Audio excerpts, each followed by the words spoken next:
former President Olusegun Obasanjo, distinguished ladies and gentlemen, all the economists in the House. You know, after that invigorating opening session, I was thinking to myself, if only we had 5 President Kagames in Africa. Wait a minute, hold on. Throw in another 5 President Obasanjos. That's 10, right? And then, you know, maybe a Donald Kabarugo or 2 out there. Where would we be? Are we together here? This man has guts. And this is the way we should be going.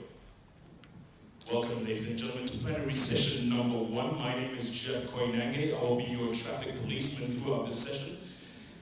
And we're going to be talking about amazing stuff. I mean, this continent, like President Kagame and everyone has been saying this afternoon, we are moving forward. That's the bottom line. But we need you guys as part of the equation. You are the best and the brightest in Africa. That's why you're here. You are Africa's best and brightest. That's what we're going to be doing moving forward, talking right now. You've seen the theme right here behind me? Inclusive and sustainable development in an age of global economic uncertainty. With me on the panel here, you saw them this morning, the 2 opening speeches, former New Zealand Prime Minister, now the administrator of the United Nations Development Program, Helen Clark, and also right next to her, the president of the African Development Bank, Donald Kaberuka. So, Mr. President, on the far side, if I can ask your thoughts. Thank you, Jeff. But please, everyone, just a simple bank manager. You know, for the first time in Africa's history since independence, we have seen growth numbers above population increase. So that's the starting point.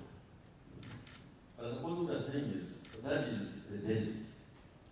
We have now to go to the next stage, which is economic transformation. As I said at the World Economic Forum in Addis, economic growth and economic transformation are not the same thing. You can have economic growth because the price of oil or coffee or tea has gone up, and so your GDP goes up. But you have not created jobs, you have not generated incomes for the people. And so economic transformation happens when the structure of the economy changes and you move over to producing sophisticated products for the global value chain. And that is how you create jobs, that's how you create incomes. If you look at Asian countries, the inclusion in Asia is still a problem, but because their economic growth is based on manufacturing, which is fed back into agriculture, inclusion is less of a problem. Now, in places like South America, they had this problem for a long, long time because of commodity dependence as well. But since President Lula came in office, they went actually forward deliberately to ensure, for me, the one most important thing for inclusion. Agriculture said that is getting the children of very poor people into quality education. But this is how you stop children inheriting living conditions of their parents. And once you do that, you have stopped that transmission. We're all here in this home, from different families, some poor, some rich, some even with no income at all, because we went to quality education. And our children are unlikely to inherit the conditions of their grandfathers and grandmothers. So what Lula did was to make it compulsory for children to go to school and transfers were given to their families, and how Brazil is transforming itself. So if there's one thing which I strongly believe in, it is this idea of ensuring that we don't transmit poverty from generation to generation. Okay. And you can do that by oil and gas and tin and minerals. You do that by getting those resources, investing in education. Helen Clark, your thoughts. Well, I think Africa's had quite an exceptional decade, and the growth has been very, very good. Growth, of course, to me isn't an end in itself. It's a question of what else it enables you to do. It is important because it creates resources, and those resources can be put back into a virtuous cycle of development, investing in education, in other services, like health, like housing, into infrastructure, all the things that will keep the cycle of development going. So I think the trick for Africa now is to see that happening more widely than it has been. Rwanda is an example of a country which has used its growth to accelerate its human development and whole development cycle. But we see a number of countries where the growth rates have been high and the number of children in school is still very low. The health system is still not very functional. Poverty is still high. So I guess the lens I apply to a conference like this is, yes, growth's important. It's important because of what we as leaders, as governments, can do with it. I've been a leader for 9 years. We could not have delivered what we delivered to the people of my country if we hadn't had growth. So I absolutely endorse the measures taken to get that, but don't think it's enough in itself. Then have the policies that will enable an economic and a social transformation to occur. Great, okay. I'm going to ask you all a series of questions and then we're going to toss it to you, the audience members. I'm going to encourage you to ask these folks the questions because that's why you're here basically. And let's face it, you don't get an audience like this every day. So please, when you get up to ask a question, give us your name, give us your organization, and make it short, sweet, to the point. Okay, question number one. Let me stick with you, Prime Minister. And look, we've heard the numbers. Every economist here will tell you 7 out of 10 African countries have recorded impressive growths everywhere, from Angola to Ethiopia, double-digit growth. And yet 10 years ago, the economist was saying Africa was a continent of the 4 Ds, death, disease, despair, and destruction. Now the same magazine says Africa is a continent that's rising, the rising continent. So the question is, why has economic growth in Africa had such a limited impact on poverty reduction and inclusion? Why? Well, as I said, I think the growth needs to be translated through very deliberate policies into that higher human development. You know, we see this good growth, but we see a quarter of the people on the continent still suffering food insecurity. Let's translate that into a simple word: hunger, not enough to eat. You know, it's always been my view that markets don't exist to create equity. Markets actually create winners and losers. The question is what public policy can do to take the benefits of growing markets and put them back into things which will make a real difference for people. So I would be advocating discussion around the policies not only that support a good macroeconomic environment, but the policies which would then take the fruits of that and apply it to other ends. And I do think there's capacities involved in getting domestic resource mobilisation off this growth, because a lot of the growth off the extractive industries doesn't see a lot come back into the local economy. But domestic resource mobilisation, budgeting, prioritising around this virtuous cycle of development. Mr. President, why such little impact, such impressive numbers? First of all, I don't think we should be pessimistic about it. You mentioned one, that went very well, is Ethiopia. Another example. So things are beginning to happen because policies do matter. But I want to say that all those dummy things which have been said about Africa had been said about other countries before. Remember the Asian drama, that India was a hopeless continent, food aid condemned to what they call the Hindu rate of growth. In other words, slow growth. Now you talk about India as the break machine. What did they not say about Korea? Just go back in the 70s. See what I was saying about Korea, what they say about Africa, corrupt, bad governance, poor institutions, and so on. Something has happened from around the year 2000. First of all, this community boom, which is helpful, but not adequate. You have the beginning of this policy content. What President was saying, you have people like Obasanjo and others who are beginning to think about the economy seriously. You have favorable demographics coming along. You have growth in strength of the institutions. Now, at exactly where India may have been around 1990, or maybe where China was around 1980. So there'll be things said about Africa today, but I think in historical terms, it's not different from what is about Asia and even Latin America. Prime Minister, with a continent with a population of 1 billion people, can that growth come faster than it did in India, than it did in other places? Well, I agree with Donald. I think all the conditions for growth are there, and the conditions for a big demographic dividend are there. But that dividend won't be fully realised unless the potential of the young people is invested in. You know, young people with little education, few skills, and no worthwhile means of earning a living, you know, can't make the contribution that they would like to make to a country, and can become, you know, a destructive force, not a constructive force. So I think I'd really be emphasising now investment in youth potential to enable the continent to leap ahead. Okay.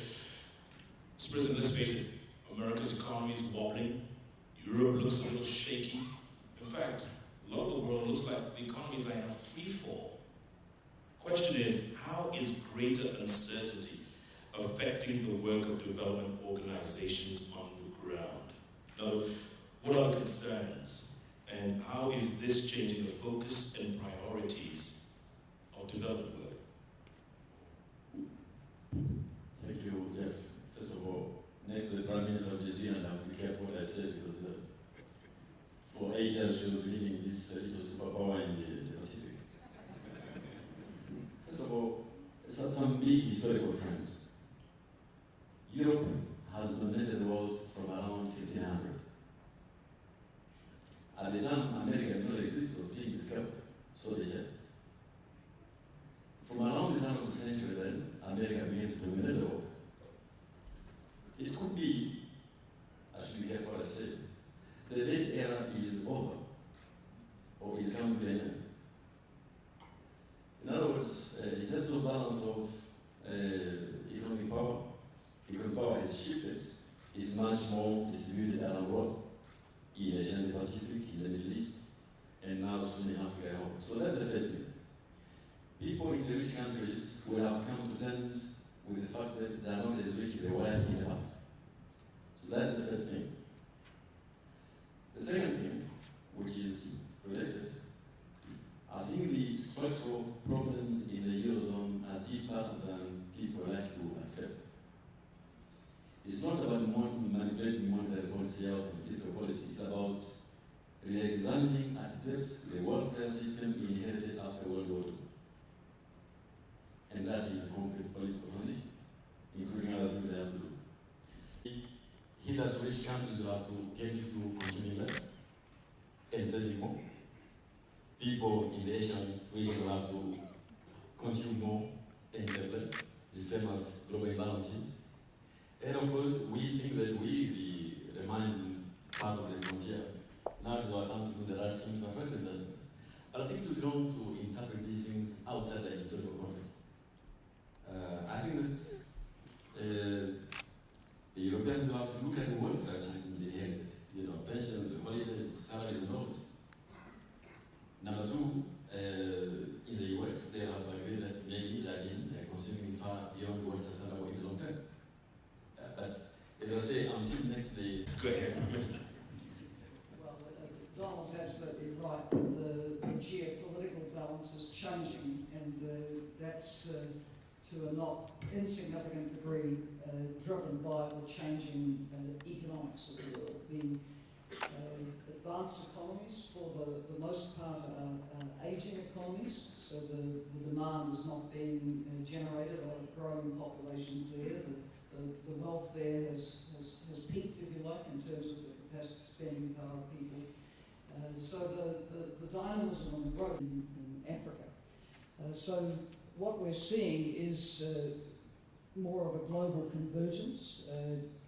Africa coming up, advanced countries for the most part reasonably static probably, and becomes unaffordable. So we have a lot of reform like that, I think, that needs to happen. But I would also be an advocate for the kind of social protection systems which mean building resilience to shock, whatever its origin, whether economic or, say, climate and natural disaster related.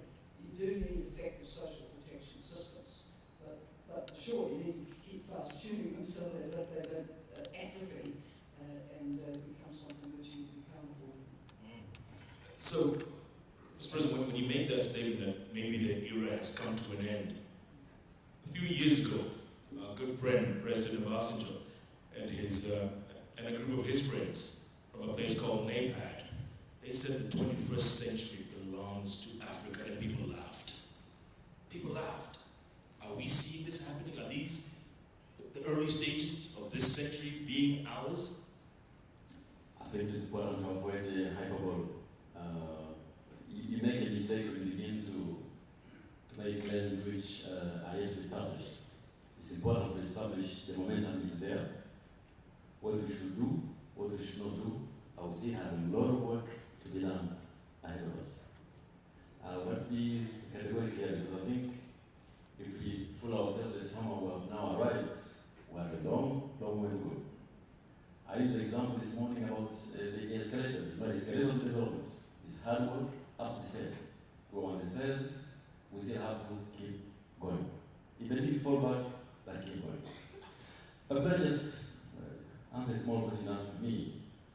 What's the implication of this relative decline of the rich economies on aid to income countries?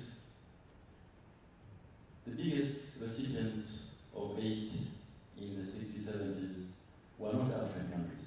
They were Asian countries, including India, and especially India. At this moment in Africa, actually, aid plays a role, maybe about 10% of all the resources being deployed for development. The rest is domestic resources, investment flows, remittances, all kinds of resource flow. So what I think will happen going forward is that it is unlikely that the ODA will increase. I do not think there will be additionality in any programs. There will be more programs, but with the same resources, which of course the UN system will have to try and manage.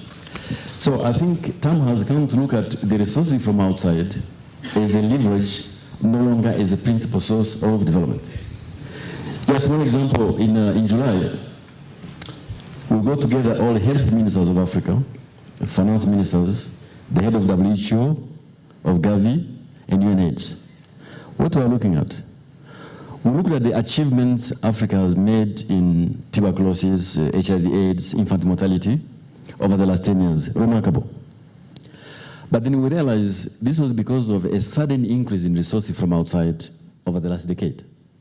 And we saw that by 2015, those resources will decline. So we have a window of about 3 years. So the issue was, how do we actually now ensure that those achievements in HIV/AIDS, in malaria and tuberculosis, do not fall back post-2015? And that will have to happen through domestic resources and leveraging some of the residual resources from outside. So, Administrator, what President Kabaruga says is likely that ODA is unlikely to increase. That means there'll be less. Correct, but it's unlikely to increase. Does that mean there'll be less to go around? And who will be the most affected? Isn't it us?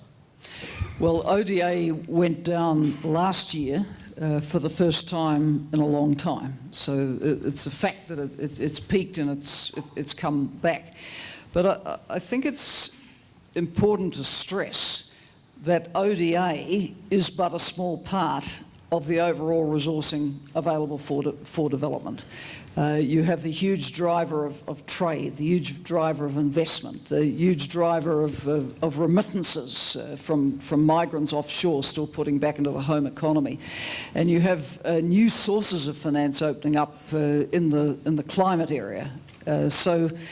And you have these growing economies with the possibility for more domestic resource mobilisation. I still think ODA can be extremely important and should be, catalytic in its effect. But one of the key points stressed at the Busan conference last year on development effectiveness was see aid as part of a much, much bigger equation and one of the smaller parts of that equation. Okay, I'm going to ask you all to get your questions ready. I'm going to ask one more question to the panelists and then straight to you on the floor. And please, let's engage. And the question is, Administrator, are we prepared as an international community to respond to new and emerging needs? In other words, what's missing in terms of global governance? Well, I'm composing at least a 40-minute lecture on this for New Zealand in about 2 weeks, which I will spare you. But the reality is that the governance structures of global institutions are very, very slow to catch up with the changing geopolitics. And look no further, I guess, than the somewhat paralysed debate, in fact, not really even a current debate about the UN Security Council, which has the permanent member and veto structure of 1945, not of 2012. Now, the IMF, of course, has sought agreement on changing its voting structure, and that was agreed a couple of years ago, but still hasn't been ratified. And that's a source of some concern, particularly to the fast emerging economies. So, yes, global governance has got in a bit of a rut, and it would take a lot of vision and push now to make it more relevant and appropriate to today's geopolitics and geoeconomics. Mr. President. I think, I don't know what Ellen will say about this. I think global governance is suffering from two serious, I would say, genetic problems. One of them is that it has a crisis of legitimacy. Because the institutions which are effective, like the G20 and many others, have millions of people excluded from participation. So they're effective, they can deliver solutions, but in the eyes of millions of people around the world who are excluded from the table, there is a problem of legitimacy. That's the first thing. Now, the legitimacy is where is in the United Nations. Because this is where all of us are present. Rwanda just joined the Security Council because the UN has legitimacy. However, Ellen, please don't take this as a slur. Precisely because the UN is legitimate, it has all of us, it can have problems of effectiveness. Bits of it are very effective, but the UN as a whole can have problems of effectiveness. So what we're looking at is an architecture which can combine legitimacy and effectiveness. And we have not found that structure. And because we haven't, the multilateral deals which we want as Africans on trade, so we can trade our way out of poverty, is not happening. Remember Doha, it was called a Doha development round, meaning that it should front-load the interests of developing countries. It has not happened. Lamy has been trying for the last decade. We have no deal on climate, which is a break on our development because of the issues I just mentioned. So, the day we found an institution or an architecture which is effective, is legitimate, will be there. But I don't think we are there yet. But is it a good thing when you see blocks like BRICS coming up? Are they sending a message to the other, I guess, big boys and girls of this world that, hey, we are here, recognize? What do you think? Well, yes, because if the formal multilateralism doesn't accommodate the new powers on the bloc, other forums will be sought. But personally, I think it's a good thing that the BRICS meet and have a voice based around their common interests. I mean, the reality is you're going to have formal and you're going to have informal multilateralism. The G20 is informal multilateralism. Probably the jury is out as to how effective it's been. It was very effective, I think, under Gordon Brown's leadership in April 2009. But when the immediate sort of eye of the storm went, it found it harder to agree on things. And when it did endeavour to chart a path forward, it always ended up coming back to the formal multilateral institutions to try and then make the changes required. So I think you need a mix of formal and informal, but we definitely need the formal to be more effective. And I completely endorse what Donald said about the struggle with the WTO round, the struggle with the climate talks. You start to wonder whether we as human beings now are capable of dealing as a collective, as an international community with these huge challenges to our future. Okay. All right. Enough of my questions. It is time. Ladies, if I don't have any, I guess I have to do it myself. All right. Ladies first, because in this country, President Kagame says women first, man. Women dominate. Okay, thank you very much. I'll be brief. My name is Hlengwe Mkhize. I'm the Deputy Minister of Economic Development from South Africa. To our experts, I just wanted to put a statement that transformative policies are often undermined by the greed of those whose economic growth depends, for instance, on our mineral resources. And because of that practice, it tends to cut across everything, even to say we have to invest in education and health so as to break the cycle of poverty. It's undermined by that. Because if you continuously impoverish countries, then you create a situation where they don't come out of that plight. And then, of course, to weaken us as the continent further, you find that multinational powerhouses of communication, the big ones, who are opinion makers, they really continue to create this impression. I mean, the images you often see, you know, when I watch CNN or BBC, I always say, where do they come from? About always Africa, you see the West. And then they portray different images when it comes to other parts of the world. So all those things, they really keep us in a very difficult position in terms of turning the situation around. And you find that the rating agencies continue to be informed by all those dynamics. And so we hope, I hope you can just give your opinion as to how do you think we should raise a conversation between the North and the South. Thank you.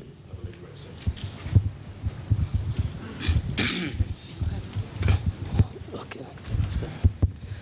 This is Michael Roberto Kenyi from the newest country in the world and in Africa, the Republic of South Sudan, the Minister of Agriculture and Forestry in Central Equatorial State.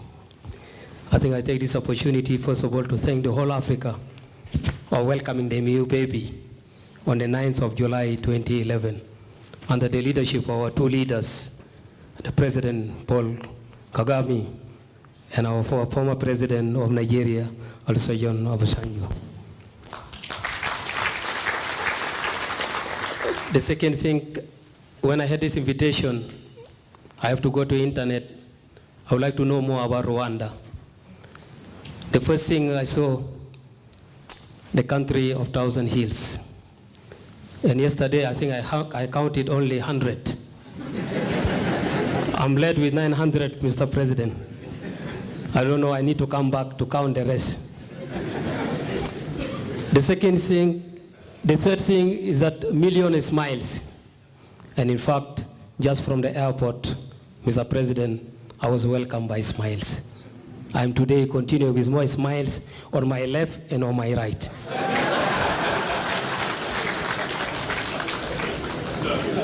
I'll get your question. Okay.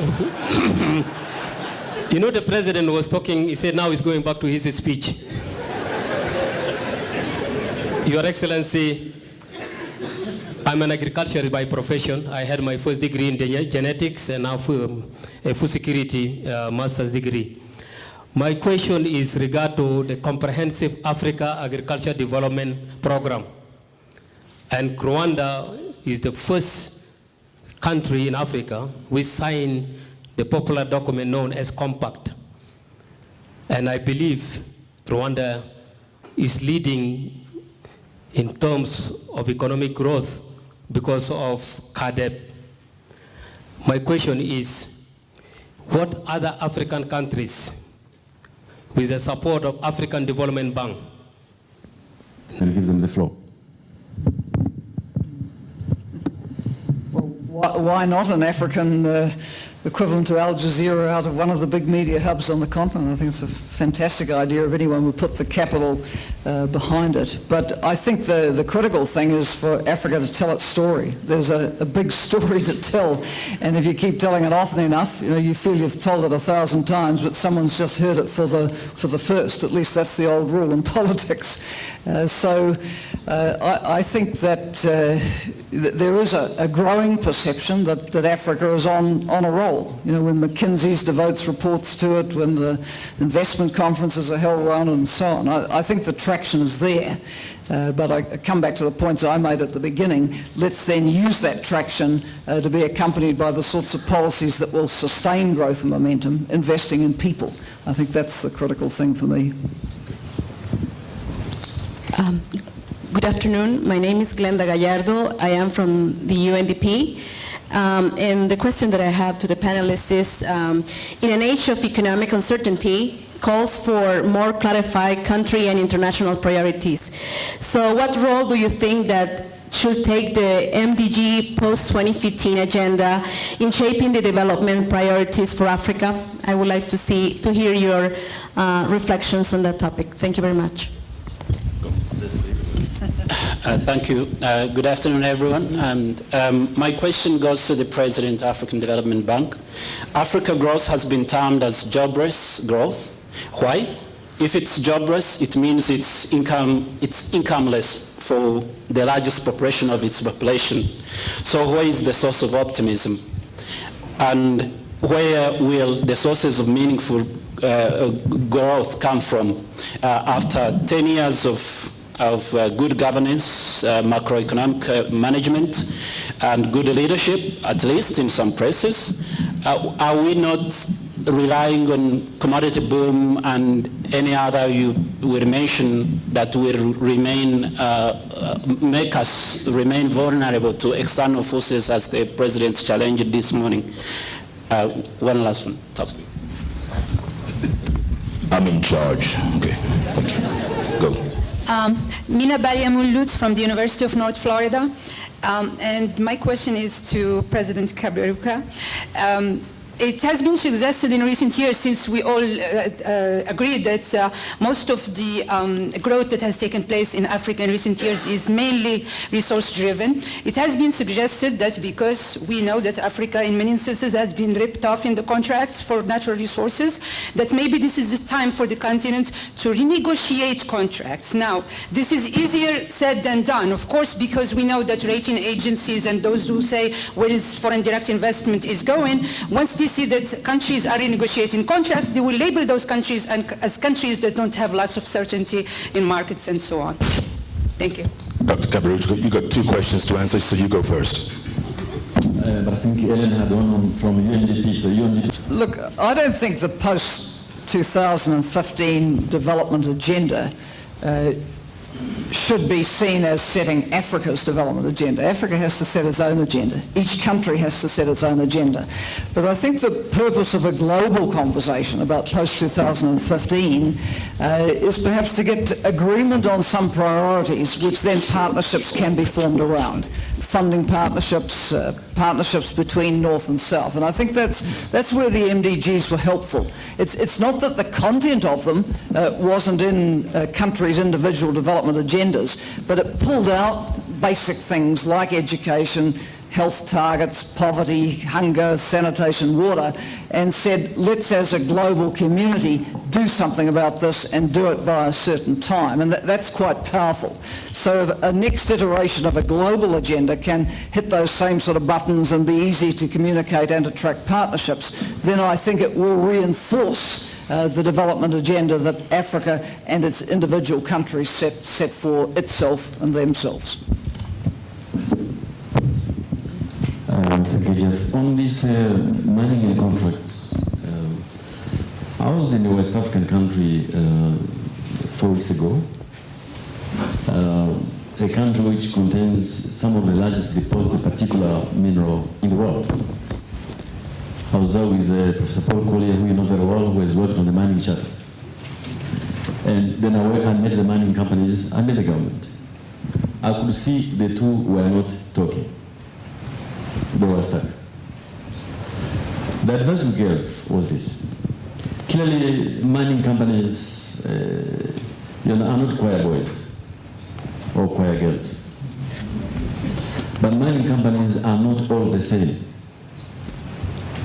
So our advice to the government was take all these companies and divide them into 2 categories. because mining is a long-term business. Pick up those where you want to have a long-term productive relationship. And then there are those fly-by-nights, keep them aside for now. And we're helping that particular country do exactly that.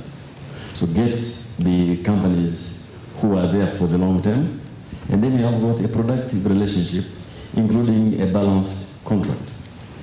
And we are helping them through some bank facilities. We have sent lawyers into the country to help them have those kind of contracts.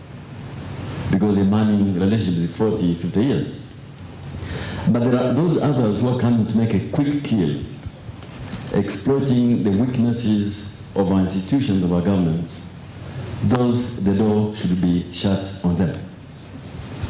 That is the advice we gave, and this government is following that particular advice. So, I think it would be bad to take mining companies and put them on one side, one brush. No, they don't. Botswana, for example, has an excellent relationship with De Beers, which is now Botswana. It's been going on for 40 years, very productive. But there are others for which they come, they look at this African country, it has no capacity, so exploit them to the maximum. It is still happening now among some of the countries discovering gas at this moment. And we're trying to help. So this is what I would like to say on this point. And it is a standard advice we'll give, and we'll follow it up with legal capabilities. The World Bank has just created also a similar capabilities, and together we shall work with those countries to ensure they have got contracts which are long-term and a productive relationship. Was there another question, Jeff? No. The time deals. You see, it smells. Then we have to put pressure on those companies to come back on the table, and we are doing it in 2 or 3 cases. But I think the rule should be take care, negotiate a good contract to avoid you having to come back 2, 3, 4 years later to negotiate the deal, because there goes your investment climate. Okay, thank you very much. Good afternoon. And Helen, very nice to meet you again. I'm Leo from China Daily Africa Bureau. And as we can see, that China has a huge involvement here in Africa, and it has brought both success and sometimes controversies to this continent and different African stories. Despite of the conspicuous presence in this continent, it's very sad and unfortunate to see that there's no presence of Chinese economists or researchers attending or joining this conference. So my question is that what kind of role of China should play and can play in contributing to the inclusive and sustainable development of Africa? Thank you. Okay, so. Thank you very much. I'm Dr. Sunday Uhiane. I come from Nigeria. I coordinate the processes and activities on the Comprehensive Africa Agricultural Development Program in Nigeria. And you know we have 37 countries in Nigeria, 36 plus 1 states in Nigeria. It's a big country. And we have 3 tiers of governance.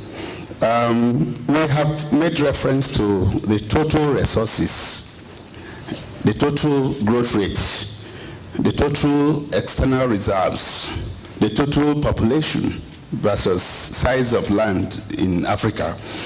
The common denomination there is total. That means the components are contributing to the total. These components are the member states, in spite of how they came to be over 200 years ago, which criteria was used to divide them. But we now have governance there. Could we make this forum a forum of ranking the contribution to this cake, the total cake that we have in Africa? In that way, we'll be checking the governance level in each of the components of the member states. Then we now know exactly who is contributing to the development, this total development of Africa. Thank you. By the way, who's going to bake the cake? That's okay. That's okay. Go. Right. My name is Francis Baye from University of Yaoundé to Cameroon.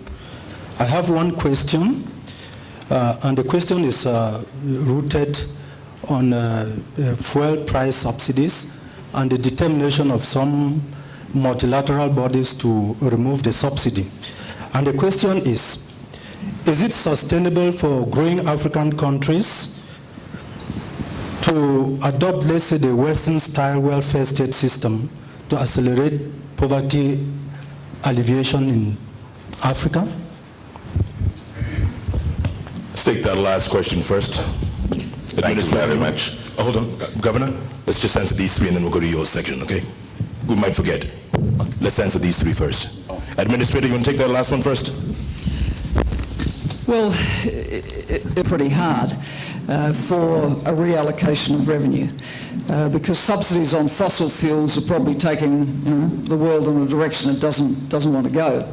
If you remove those, you do create the space for social protection to mitigate the effects on poorer, low-income people, and you also create a revenue to do something about the green energy solutions for the future. But I think that there's a package here. It's not a cold turkey removal. That hurts people, but if you can get the design of the compensating measures and the reinvestment in the clean fuels, I think that's a win-win. Just addressing the question on China and in a broader context, there's no doubt that the mega emerging economies of China, India, Brazil are playing an increasing and growing role in South-South cooperation. And I think particularly valuable for the experience sharing of what has worked. China has a lot of relevant lessons in how to boost agricultural production and productivity. It has a lot to share on poverty reduction. So I think knowledge and experience sharing, leave aside money, is an extremely valuable thing, and China has that experience available. I think the key thing would be for governments themselves to be clear about what the priorities for development are, that they seek investment from others. We see the investments in infrastructure. Infrastructure is important, so prioritise what it is that others coming in to help build the infrastructure should be doing, so that it is a development multiplier, would be my comment. Mr. President, one of your favorite topics, China? Oh, but I don't like this thing of pinpoint in China. 2 weeks ago, we were in Korea with African finance and planning ministers. It's an experiment I've done with the bank, basically to share knowledge with Korea in terms of their planning techniques. And this program is working very well. So I think, as I said this morning, there's no way you go on the shelf to pick up a particular development package. But there are lessons to be learned from all these countries, from China, from Brazil, from Korea, from ourselves. Now, there are lessons from China, which we can look at, but there are also many lessons from other countries. But I think the idea that you had a Washington consensus model, now you have got a Beijing model and other models is a bit far-fetched. I think there are interesting experiences we can learn from that particular country. They themselves admit that they made some mistakes along the way, and we should be careful before we begin to think their model is the only one which works. The second point on subsidies, I really agree with Ellen completely. Well, the case of Egypt right now, Egypt is spending 10% of its national income on subsidies. 8% on energy, 2% on cereals. 10% of national income. They are untargeted, so everybody living in Egypt is enjoying subsidies on energy. Whether you're an ambassador, a minister, a tourist, a rich person, a poor person. So they're ineffective, they're unfair, and they're inefficient. And so what I think the Egyptian government in the current negotiations have with them is, look, identify people who should be subsidized. Make sure the subsidies reach them. But let the people who can pay actually pay. And the savings you make, invest in education, in health, for very poor people. That is a fair system. That is also a system which does not undermine public finances.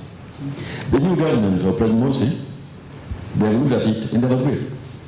They're simply saying, can we have an exit plan? Can we look at it in the long term? But they agree that this system is not sustainable. That is true for Nigeria. That is true for many other countries who have been practicing untargeted subsidies. They are simply not sustainable, whether they're on food or they're on fuel.